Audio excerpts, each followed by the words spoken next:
जय हिंद साथियों, आप सभी का स्वागत है आपके अपने यूट्यूब चैनल पे। और आज हम लोग पढ़ेंगे प्राचीन इतिहास में गुप्त काल है 319 ईस्वी से 540 ईस्वी तक है। ठीक है, तो इसमें करीब करीब 50 क्वेश्चन है। ठीक है ना, है तो 100 क्वेश्चन, लेकिन 2 पार्ट में पढ़ लेंगे। ठीक है, उसका नोट्स भी नहीं बनाया है तो। और आप लोगों को पीडीएफ की जरूरत होगी तो हमारे इस वीडियो के लिंक में जाएंगे, डिस्क्रिप्शन में जाएंगे तो वहाँ पे एक टेलीग्राम का लिंक होगा। हम टेलीग्राम पे सब पीडीएफ चढ़ा देते हैं, वहाँ से आप डाउनलोड कर सकते हैं। तो देखिए क्वेश्चन कौन कौन सा है। यही सब क्वेश्चन दिया हुआ है, महाराज राज और ये सब दिया हुआ है। तो आप लोगों को वीडियो अच्छा लगेगा तो लाइक से सब्सक्राइब करिएगा। चलते हैं क्वेश्चन पे, टाइम वेस्ट करना करें। क्वेश्चन है, देखिए, गुप्त वंश का संस्थापक कौन था? घटोत्कच गुप्त, चंद्रगुप्त प्रथम, श्रीगुप्त, इनमें से कोई नहीं। तो इसका आंसर हो जाएगा सी। नेक्स्ट क्वेश्चन पर चलेंगे। गुप्त किसके सामंत थे? मौर्य काल के, कुषाण के, सातवाहनों के, इनमें से कोई नहीं। तो ये गुप्त थे, कुषाण के सामंत थे। तो इसका आंसर हो जाएगा दू का बी।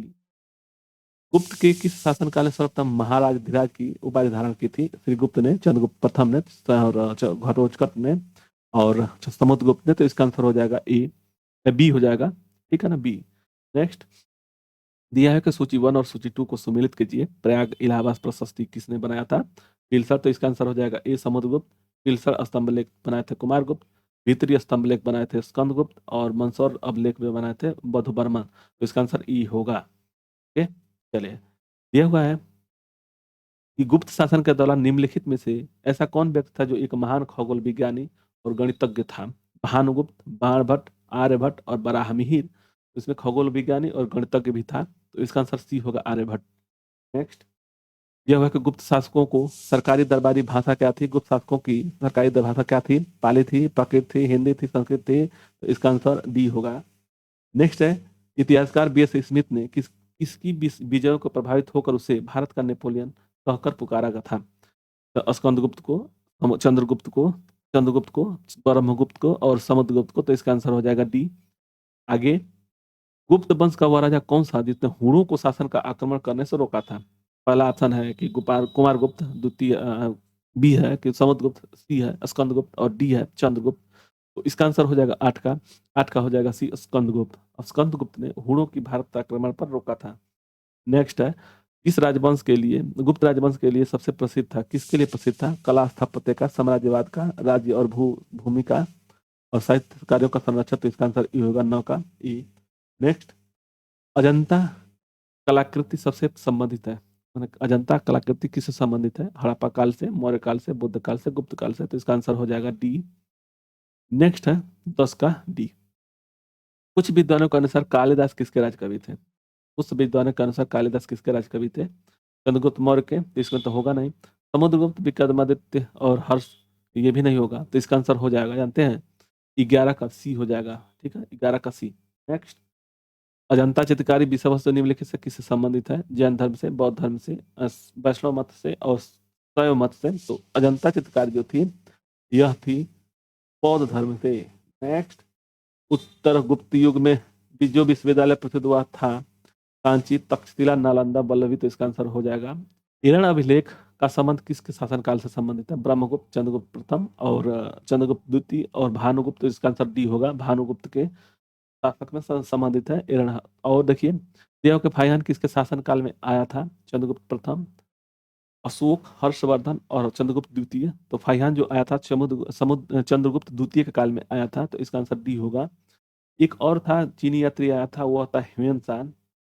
ह्वेनसान, ठीक है ना, ह्वेनसान आया था हर्षवर्धन के काल में। ठीक है, तो ह से हर्षवर्धन और ह से ह्वेनसान। तो वो आया था, तो ये भी याद रखिए इसके साथ में। ठीक है? चलिए, यह हुआ कि भारतीय संस्कृत का स्वर्ण युग, गोल्डन एज कहा जाता है किसको? मौर्य काल को, राजपूत काल को, चोल काल को, गुप्त काल को। तो इसका आंसर डी होगा। नेक्स्ट है, फायान किसका निवासी था? कहाँ का निवासी था? जो फायान है कहाँ का निवासी था? वो चीन का निवासी था। ये तुबंध रचनाकार प्रवंशीन, प्रवंशीन किस वंश का शासक था? शक का, कणव का, वकावट का, सातवाहन का। तो 18 का आंसर हो जाएगा, डी होगा, अवकाटक का। इस गुप्तकालीन शासक को कविराज कहा गया है? चित्रगुप्त, चंद्रगुप्त द्वितीय, समुद्रगुप्त, स्कंदगुप्त। तो इसका आंसर हो जाएगा आंसर 19 का। 19 का सी होगा, समुद्रगुप्त को कविराज कहा गया है। स्कंदगुप्त को किस स्तंभलेख के सक्रोपम कहा गया है? कम्हौर, कहौम, कहौम स्तंभलेख, जूनागढ़ अभिलेख, प्रयाग प्रशस्ति, मंदोर अभिलेख। तो इसका आंसर ए होगा, कहौम। स्कंदगुप्त को किस अभिलेख में सक्रोपम कहा गया है? तो कहौम। अभिलेख से। यह है कि श्रीलंका में राजा मेघवर्मन ने किस स्थान पर भगवान बुद्ध की मंदिर बनवाने के लिए समुद्रगुप्त से अनुमति मांगी थी?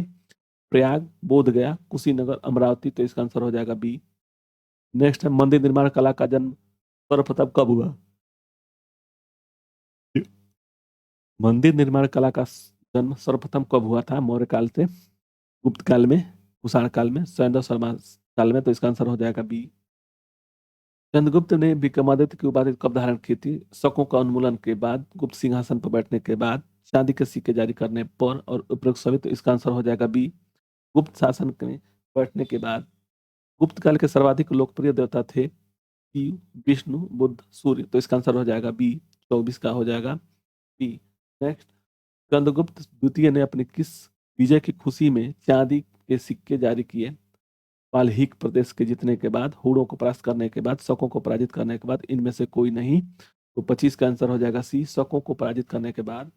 नेक्स्ट है, महरौली स्तंभ लेख यह है, लौह लेख निर्माण किस सदी में हुई थी? चतुर्थ सदी में, सप्तम सदी में, तृतीय सदी में और द्वितीय सदी में। तो इसका आंसर हो जाएगा 26 का, 26 का ये होगा, चतुर्थ सदी में हुआ था। चलिए, यह फाहियान और हैंसान किसके राज्य में देखा गया था? देखिए, तो अभी बताए थे, फाहियान जो था चंद्रगुप्त द्वितीय के काल में था। तो देखिए, चंद्रगुप्त मौर्य ये नहीं होगा। हर्षवर्धन, तो ये देखिए इसके साथ में ये नहीं हो सकता, इसके साथ ये था। और चंद्रगुप्त द्वितीय ये नहीं है।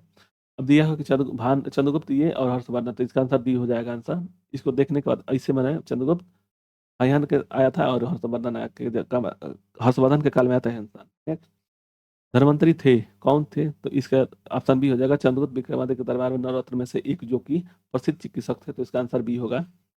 गुप्तकालीन शासन प्रणाली किस प्रकार की थी? गुप्तकालीन प्रशासन प्रणाली किस प्रकार की थी? तो यह था राजतंत्रात्मक। नेक्स्ट, पाइवान द्वारा लिखी रचित ग्रंथ कुओ की निम्नलिखित में से किसका विवरण नहीं मिलता है? तो इसमें है, ऑप्शन दिया हुआ है कि बौद्ध के सिद्धांतों का, राज्य बौद्धिक राज्यों का, बौद्ध उपदेशों का, और मंदिरों और स्तूपों और बिहार को। तो इसका आंसर हो जाएगा बौद्ध धर्म के सिद्धांतों का। 31 दिया हुआ है कि चंद्रगुप्त स्थापत्य कला का सर्वोत्कृष्ट मंदिर निम्न में से कौन सा है? तो इसका आंसर हो जाएगा क्या? भीतरगांव मंदिर, देवगढ़ दशावतार मंदिर, उमरा काशियो मंदिर और तिगवा का विष्णु मंदिर। तो इसका आंसर बी होगा, 31 का बी। आगे आगे देखेंगे कि अजंता की गुफाओं में किन गुफाओं का निर्माण काल गुप्त काल में हुआ है? तो इसका आंसर हो जाएगा सी, 16, 17, 19। अमरकोश के लेखक अमर सिंह किसके शासनकाल के दरबार में जुड़े थे? अमरकोश के लेखक अमर सिंह किस शासन के दरबार में जुड़े थे? तो 33 का आंसर हो जाएगा, 33 का आंसर डी हो जाएगा, चंद्रगुप्त द्वितीय काल के। नेक्स्ट है, गुप्त वंश 319 के आरंभ में का श्रेय किसे दिया गया है? गुप्त 319 से 320 के प्रारंभ श्रेय करने का किसको दिया गया है? तो इसका आंसर 34 का हो जाएगा, ए, चंद्रगुप्त प्रथम। नेक्स्ट है, चंद्रगुप्त प्रथम ने गुप्त वंश का प्रारंभ किस लक्ष्य में किया था? दिया हुआ ऑप्शन ए है, अपने राज्यारोहण के स्मारक के रूप में। नेक्स्ट है, प्रयाग प्रशस्ति अभिलेख लेखक हरिशरण किस शासन के दरबार काली थे, कवि थे? तो इसका आंसर 36 का हो जाएगा, ए, समुद्रगुप्त के। दिया हुआ है कि गुप्त काल को प्राचीन भारत का क्लासिकल युग क्यों कहा जाता है?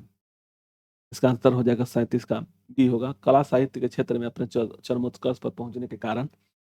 सारनाथ के धार्मिक स्तूप का निर्माण किस काल में हुआ था? तो इसका आंसर हो जाएगा गुप्त काल में। सारनाथ के धार्मिक स्तूप किस काल में निर्माण हुआ था? तो वह था गुप्त काल में। गुप्त काल की सोने की मुद्रा को कहा जाता है, तो इसका दिनार कहा जाता है। इसका आंसर ए होगा। कुमार संभव महाकाव्य किस कवि ने लिखा था? तो इसको लिखा था कालिदास ने। नालंदा विश्वविद्यालय की स्थापना किस युग में हुआ था? तो इसका हो जाएगा गुप्त काल में।